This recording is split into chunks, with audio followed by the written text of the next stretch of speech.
Assalamualaikum warahmatullahi wabarakatuh. Selamat pagi, perkenalkan nama saya Aflaf Reski Pradita.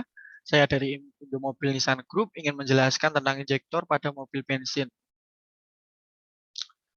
Penjelasan injektor. Injektor merupakan bagian dari sistem fuel delivery atau sistem penyaluran bahan bakar pada kendaraan injeksi EV.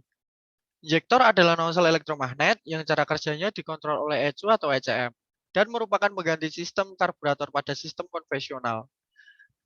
Injektor berada di ujung intake manifold, dekat intake port atau lubang pemasukan, dan ditahan oleh delivery pipe indirect injection atau langsung ke ruang bakar direct injection.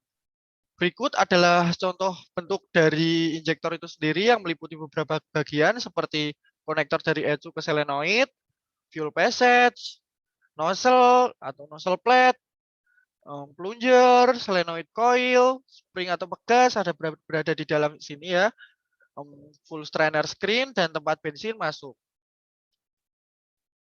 Fungsi injektor. Injektor berfungsi untuk menyemburkan bahan bakar secara kabut atau menginjeksikan bahan bakar ke dalam intake manifold ataupun ruang bakar. Pengkabutan bahan bakar bertujuan untuk menjadikan campuran udara dan bahan bakar lebih homogen atau mudah terbakar. Berikut di bawah ini adalah salah satu contoh dari cara kerja dari injektor itu sendiri ya. Cara kerja injektor. Injektor merupakan aktuator yang bekerja pada saat menerima kontrol dari ECU atau ECM untuk menginjeksikan bahan bakar secara kabut ke dalam ruang bakar dengan cara yang pertama, coil solenoid injektor menerima kontrol dari ECM atau ECU. Yang kedua, plunger akan tertarik melawan kekuatan pegas. Yang ketiga, karena needle valve dan plunger merupakan satu unit, maka valve juga akan tertarik dari dudukannya. Yang keempat, bahan bakar akan diinjeksikan selama katup terbuka. Dan yang kelima, pengaturan banyak sedikitnya bahan bakar yang diinjeksikan sesuai dengan lamanya kontrol dari ECM atau lamanya katup terbuka. Kontrol ECM atau ECU sendiri berdasarkan beberapa sensor. Di antaranya sensor tekanan udara, sensor suhu mesin, sensor putaran mesin, sensor putaran gas, dan sensor gas buang. Macam-macam kerusakan injektor. Berikut adalah macam-macam kerusakan dari injektor. Yang pertama, injektor tersumbat. Biasanya disebabkan penumpukan karat dan kotoran, sehingga injektor tidak bisa menginjeksikan bahan bakar ke intake manifold. Yang kedua, injektor kotor. Disebabkan adanya kerak sisa pembakaran yang menempel di nozzle akibat dari kerja injektor yang cepat dan berulang. Hal ini akan menyebabkan hasil injeksi tidak sempurna. Yang ketiga, bodi injektor retak. Biasanya terjadi karena usia dan getaran kendaraan. Injektor yang retak akan membuat kebocoran pada injektor sehingga tekanan bahan bakar berkurang dan membuat injektor tidak menginjeksi dengan baik. Yang keempat atau yang terakhir, solenoid pada injektor rusak. Biasanya terjadi karena usia atau konsleting pada kumparan solenoid, sehingga tidak terjadi medan magnet untuk menarik plunger dan needle valve.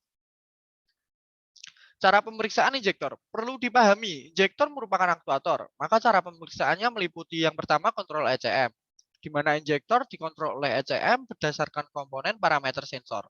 Artinya sensor-sensor yang berhubungan dengan injektor perlu diperiksa, biasanya diikuti dengan lampu mil mal indikator lem yang menyala. Yang kedua, tekanan bahan bakar. Tekanan bahan bakar pada sistem penyaluran bahan bakar harus stabil pada angka 3 bar. Yang ketiga, meriksa injektor. Pemeriksaan injektor meliputi tahanan dan tegangan injektor.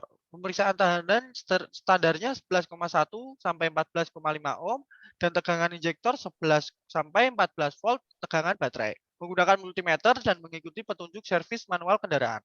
B. Pemeriksaan bodi injektor. Pemeriksaan bodi injektor meliputi pemeriksaan visual pada injektor seperti soket kabel yang retak atau tidak, lubang-lubang nozzle bocor, mampet atau tidak.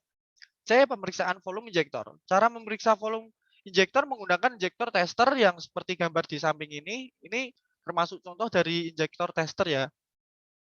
Komponen pendukung injektor. Injektor akan berfungsi dan bekerja didukung oleh beberapa komponen yang lain diantaranya seperti fuel pump, fuel pressure regulator, ECU atau ECM, bearing harness, dan beberapa dari sensor-sensor. Terima kasih. Segitu saja penjelasan dari saya tentang injektor pada mobil bensin. Terima kasih. Wassalamualaikum warahmatullahi wabarakatuh.